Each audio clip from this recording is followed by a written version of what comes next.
Celui qui a des oreilles entend ce que l'Esprit dit aux églises. Comment vas-tu faire pour résister à cela si tu ne pries pas? Comment peux-tu haïr? Ou comment vas-tu haïr le péché dans toutes ses formes si tu n'as pas une vie de prière? Si tu ne pries pas? Comment peux-tu, comment vas-tu, pas peux-tu, comment, oui, peu et va, c'est la même chose pratiquement. Comment vas-tu résister à la tentation qui ne se trouve qu'à quelques encablures de toi ou qui arrive à grands pas vers toi sans que ton œil physique ne l'ait vu? Comment vas-tu faire pour résister à cela si tu ne pries pas? Jésus lui-même a dit, je veillais et prier afin de ne pas tomber en tentation. Toi tu te dis, bon, en tout cas, je peux ne pas prier, ça va aller. Ça va aller, j'ai foi. Ok, c'est la folie, ça, tu n'as pas foi. Tu es un fou. Il a dit, c'est le peuple fort et vigoureux qui m'apportera des offrandes sur la montagne de Sion. Comment vas-tu faire pour haïr le péché dans toutes ses formes ou de résister contre l'activisme charnel? Écoutez, la chair est plus forte que nous. Hein? Je dis, la chair est plus forte que nous.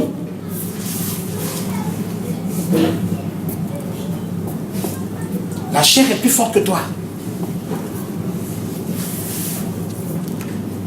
Mais Jésus en toi,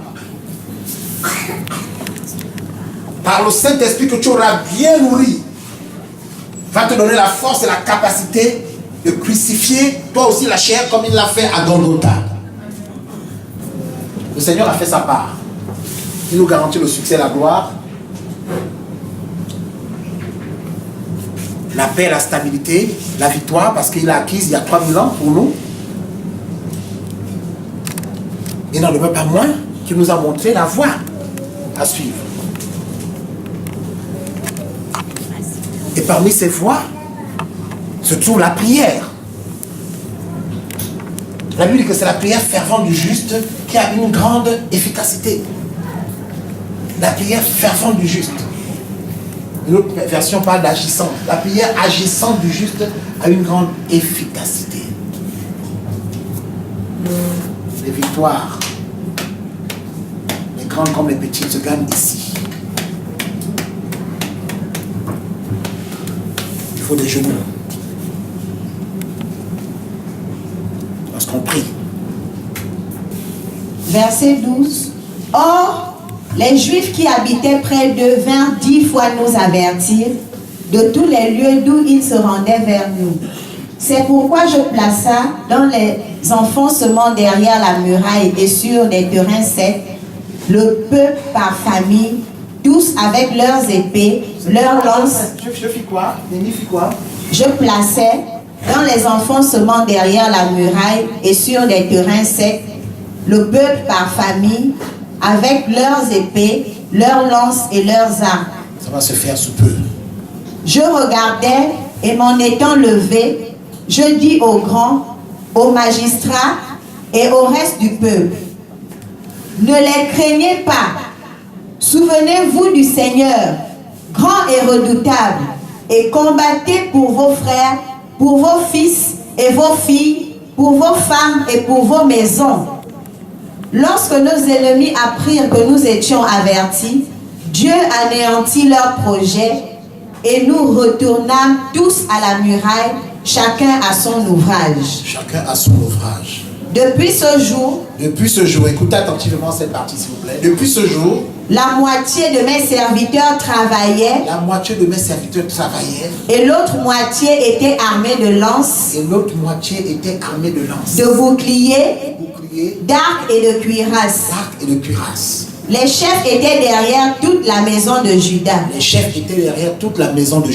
Ceux qui bâtissaient la muraille. Et ceux qui portaient ou chargeaient les fardeaux. Travaillaient d'une main. Et tenaient une arme de l'autre. Chacun d'eux, en travaillant, avait son épée ceinte autour des reins.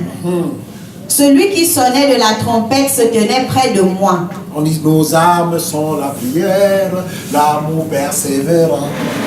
Aucune de ces deux armes ne sont nos armes. Je ne sais pas s'il faut dire ça comme ça. Ce ne sont pas nos armes. la prière là et l'amour persévérant. Quel amour? Vous persévérez dans l'amour ici. Nos âmes sont la prière, l'amour persévérant. L'hymne du ministère, soi-disant. Nos âmes sont la prière et l'amour persévérant. Vous priez vraiment ici. Vous dites que la prière est l'une de vos âmes. Est-ce que vous vous aimez vraiment ici? Est-ce que vous manifestez de l'amour entre vous? Et on parle ici de l'amour persévérant.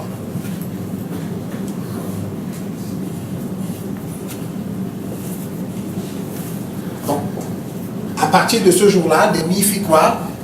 Il plaça le peuple par famille. Alléluia.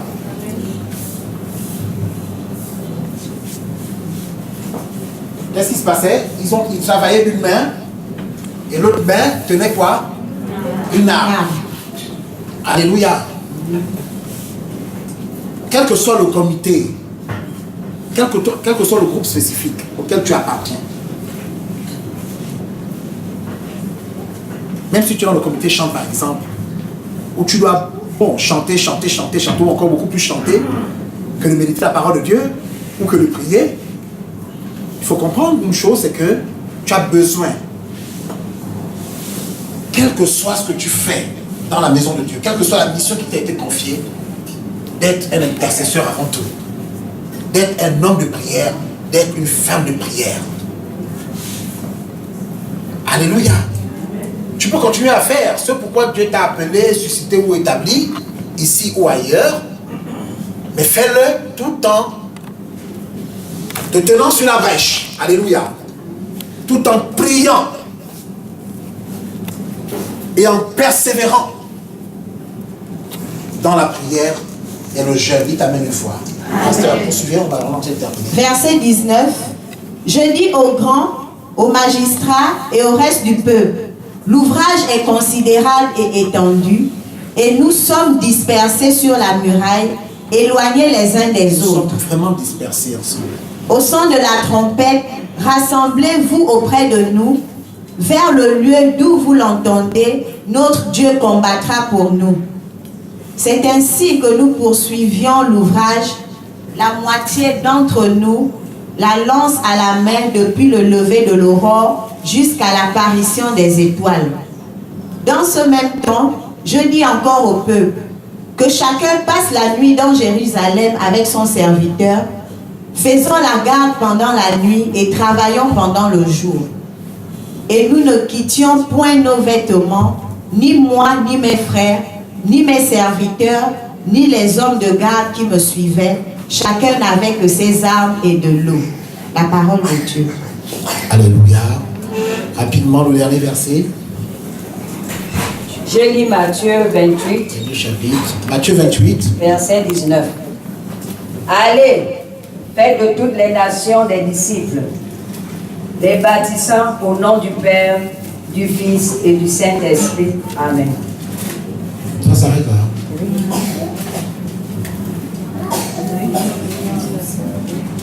Pardon? Verset 19. Verset. C'est quoi ces espaces là? Hein, Christophe, tu disais? Ça s'arrête là.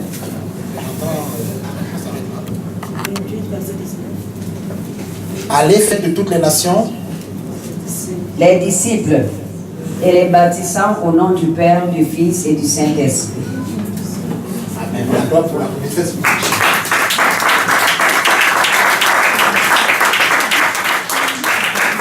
Alléluia. Alléluia. Jésus a dit, allez, faites de toutes les nations les disciples. Alléluia.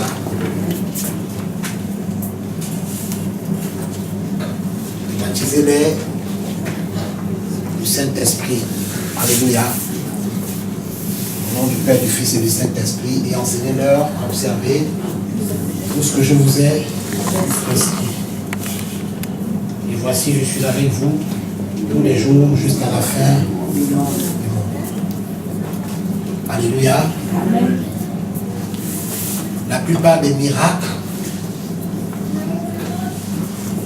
que le Maître Jésus a on va dire, accompli ou manifesté pendant ces 3 années et demie de ministère terrestre.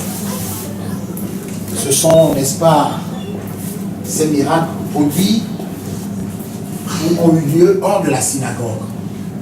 En d'autres termes, hors du temple, hors de l'église, hors du bâtiment. Alléluia. Alléluia. Amen. Alléluia. Amen. Allez, faites de toutes les nations des disciples.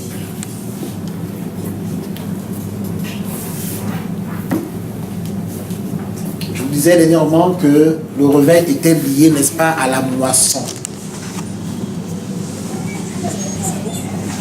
Parce que, évidemment, si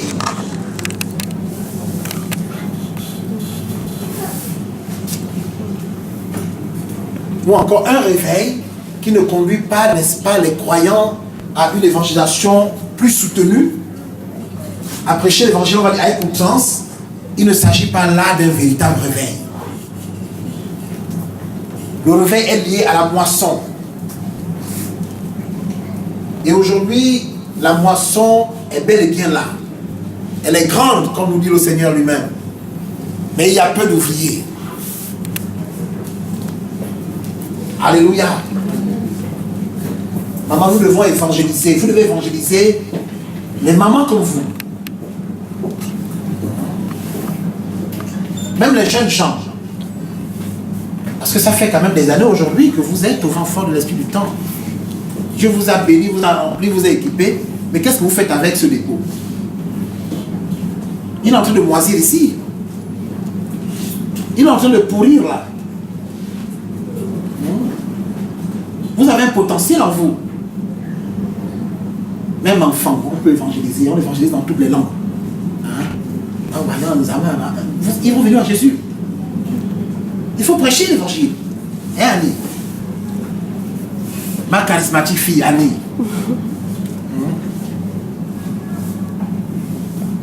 Tu sais que tu as un potentiel. Toi, ce tu es même capable d'amener à Jésus la moitié de libre vie. Et attendez, qu'on ne sait pas Annie. Annie, c'est la force tranquille. Mais quand est-ce que nous allons réellement nous lever pour la cause de l'évangile de Christ Jésus, pour la cause de notre roi? Les jours passent, les semaines passent, les mois et les années passent. Nous sommes là, on prend de l'âge, on est en train de vieillir et tout. Nos projets, un futur, on est en train de penser, non, je vais faire ceci, je vais faire cela. Mais tout ça, on va laisser ça sur la terre. Tout ça, on va laisser. Moi, quand je vais partir, là, même costume, là, tout ça, tout va rester. Tout restera. Si nous sommes toujours encore ici, bon, ta soeur sera peut-être déjà là un peu âgée ici. La prophétesse, ma fille aînée. Oh, le prophète est parti, machin. Tout ça va rester. Je n'ai plus jamais ce micro-là pour parler de la part du Seigneur. Parce que le temps,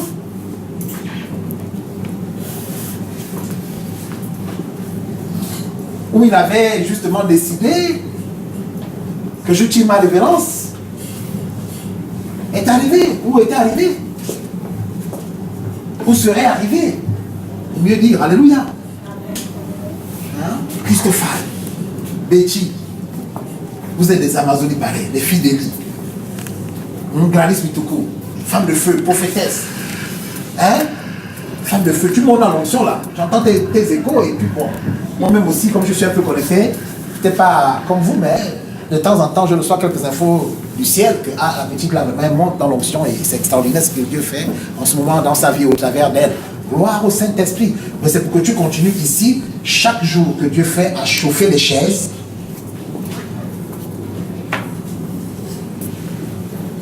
Où sont vos amis d'enfance? Où sont vos collègues, vos voisins, vos copains, vos bons amis, vos maris, vos enfants? Ils sont où? Sont-ils sauvés? Maintenant, si vous avez peur ou honte de parler aux membres de vos familles, car ce n'est pas toujours facile, surtout pour les gens qui vous ont lavé, n'est-ce pas, les fesses, vous ont enlevé la chiotte, qui vous ont fait porter les couches, hein? Jésus aussi a eu ce coup-là. Oh, mais ça c'est qui ça? C'est pas le fils du charpentier. Mais ça c'est le petit Jésus qui joue au Milan. Oh, mais attendez. On dit quoi? C'est lui qui faisait les miracles. N'importe quoi maintenant. Là c'est le fils du charpentier. C'est le fils de Joseph. On l'a vu naître là, on l'a vu grandir. Oh le petit là, non, c'était un petit délinquant. Un petit voyou. Mais oui, c'est lui le Messie. Amen. Peu importe ce que l'on pense de toi, ce que l'on dit de toi, même dans ta propre famille, si ça continue à t'affecter, c'est qu'il y a un problème. C'est ce que Dieu dit et pense de toi qui est ma fille.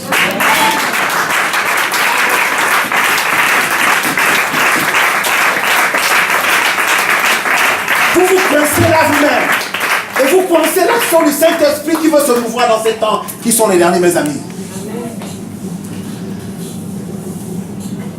Parce que pour vous et en vous-même, vous avez encore gardé l'image de l'ancien voleur que vous étiez hier. L'ancien bandit, l'ancien délinquant. L'ancienne prostituée d'hier. Le kleptomane, le mythomane.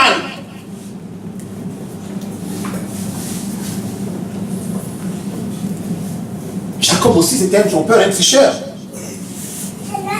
Et Dieu a aimé Jacob. Et il a haï Ésaü. Dieu fait grâce à qui fait grâce. Le Seigneur veut aujourd'hui que nous puissions, n'est-ce pas, évangéliser. Des centaines de milliers de personnes meurent chaque jour et sous nos yeux.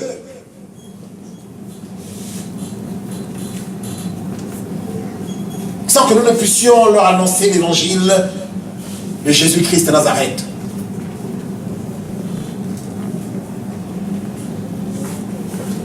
Hébreux chapitre 9 au verset 27. La parole de Dieu est catégorique. Et comme il est réservé aux hommes de mourir une seule fois, après quoi vient le jugement. Et comme il est réservé aux hommes de mourir, pas deux fois, pas trois fois, ni quatre fois, mais une seule fois, après quoi vient le jugement.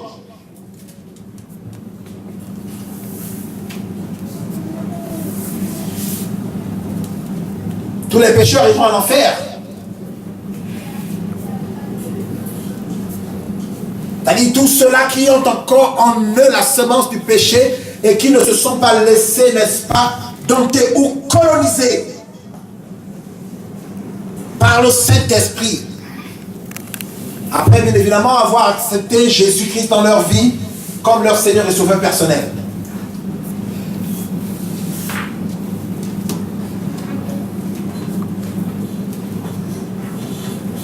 Quelqu'un qui meurt sans avoir accepté Jésus-Christ de Nazareth comme son Seigneur et Sauveur personnel durant son vivant, ira en enfer.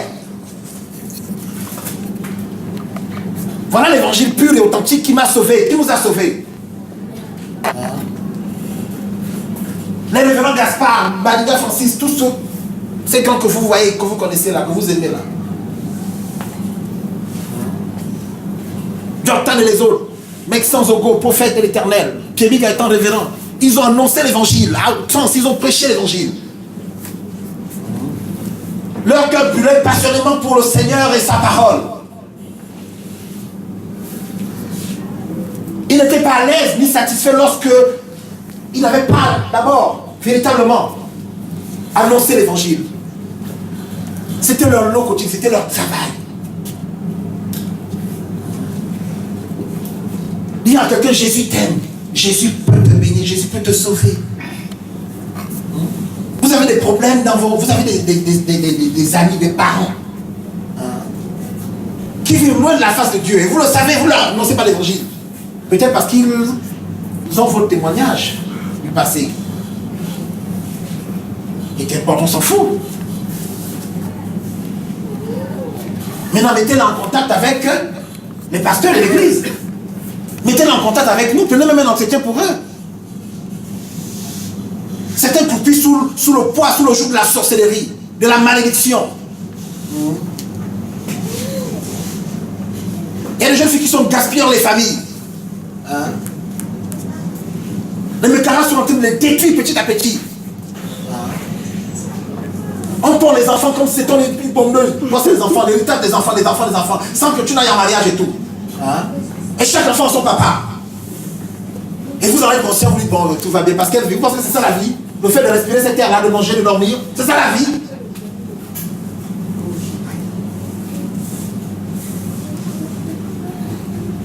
Il y a des gens qui ont le diplôme, mais qui n'arrivent pas à trouver le travail jusqu'à aujourd'hui. Qu'est-ce qui se passe?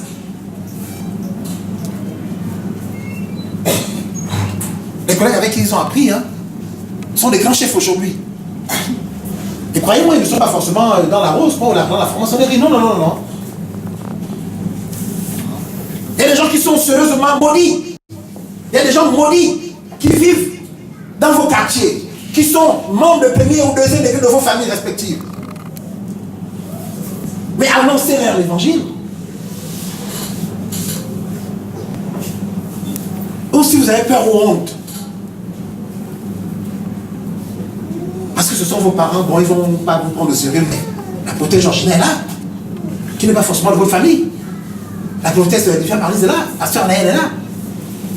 Le pasteur de l'église, mais elle est là, c'est non, non, qui a commencé les entretiens ici.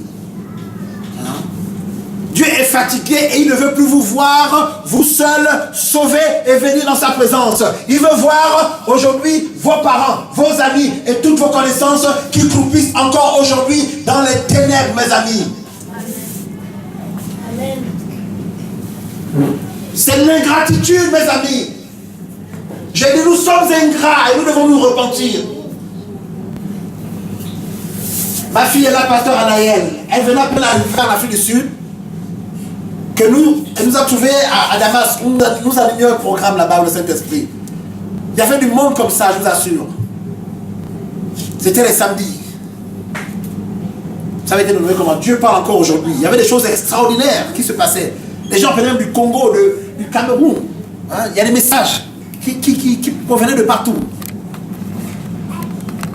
Mais c'est sur la base d'une invitation qu'elle est arrivée. Et c'est sur la base d'une invitation. Parce qu'elle a invité certaines personnes qui sont là. Au début, sceptique. Oh non, mais là-bas, on parle de magie, laquelle se fait rien. Et puis certains ont été touchés et approuvés par le Saint-Esprit le même soir et ne sont plus jamais repartis dans le monde. Vous n'avez pas idée de ce que Dieu veut faire. En un seul jour. Au premier contact, il est capable de changer radicalement une vie.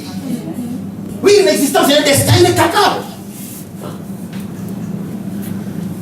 J'ai une de mes filles, bon, qui était au Ghana, Géraldine à l'époque. Sa soeur priait déjà avec nous, sa grande soeur, sa petite soeur.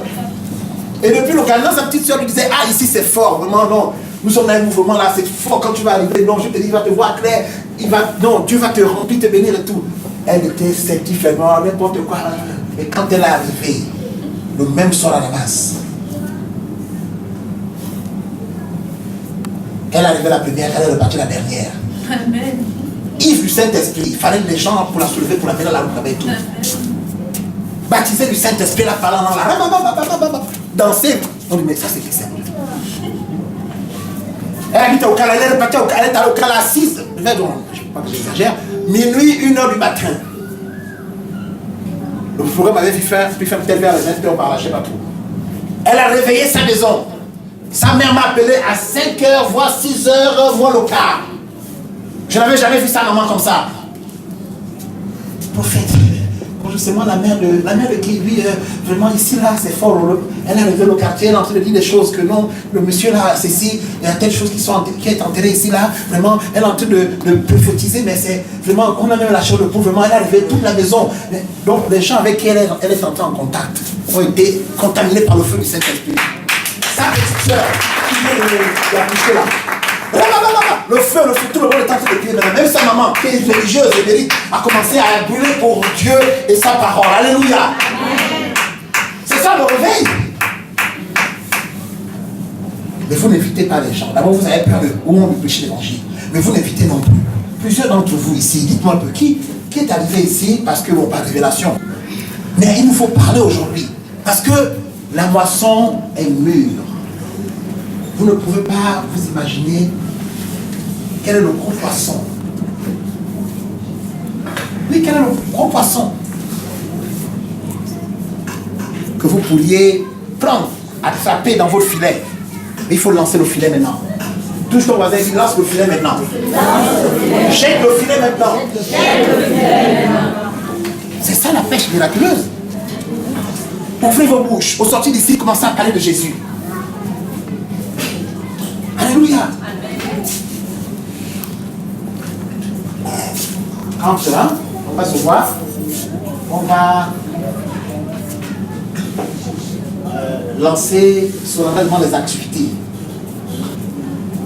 Un samedi ici, obligatoire pour le compagnon de avec prospectus à la main. Je vais prier, je vais prophétiser. Vous irez annoncer l'évangile. Je vous dirai ce que vous irez dire. Pas ce que vous faites. Non, en fait, on a une mystère prophétique, les enfants de l'Esprit temps, c'est ça Jésus. C'est ça l'évangile. Je vais vous dire ce que vous irez dire à ces hommes qui sont là. Hein? Ces cadavres ambulants là. Il faut parler aujourd'hui, Christophane. Est-ce que tu m'entends? Il faut parler. Dieu veut parler aujourd'hui. Dieu veut toucher, Dieu veut bénir, Dieu veut guérir. Ne te fie pas à tes yeux. Ou encore ne te fie pas à ce que tes yeux voient. Ne te laisse pas influencer par le regard de ton prochain. Même si c'est ton directeur. Même si c'est le franc-maçon de la famille, le ministre ou l'autorité de la famille. Tu connais son cœur. Tu vois l'état de son cœur. Il est fatigué. Il est chargé. Il veut entendre quelque chose de nouveau, de particulier. Mais tu ne le sauras jamais. Parce que pourtant tu dis, oh non, lui là, vraiment, il se fâche vite. Il se fâche vite par rapport à quoi? Donc commencez à prêcher l'évangile. Parce que Dieu nous équipe pour que nous allions dans le monde annoncer sa parole, délivrer les captifs, bénir ceux qui sont maudits, restaurer l'âme abattue. Il veut le faire au travers de nous. Alléluia. Alléluia. Amen. C'est le temps, là, je vous dis que c'est le temps. Annoncez seulement l'évangile, vous allez voir. Même si ces gens-là ne viendront pas forcément prier ici, mais vous aurez sémé par le Saint-Esprit quelque chose en eux. Et cette chose, cette parole, qui ne retourne jamais au maître sans avoir accompli sa parfaite volonté, germera et portera du fruit.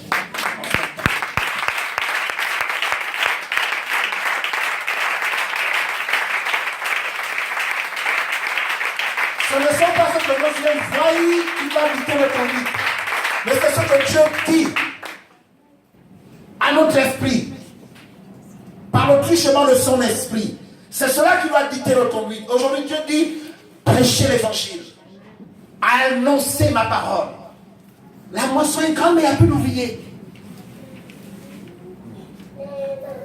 Mais pour annoncer la parole de Dieu, pour annoncer l'évangile, parce que l'évangélisation c'est une guerre. Parce que vous allez croiser, garçons, sur votre route. Attention. Vous allez rencontrer des résistances. Des hommes forts.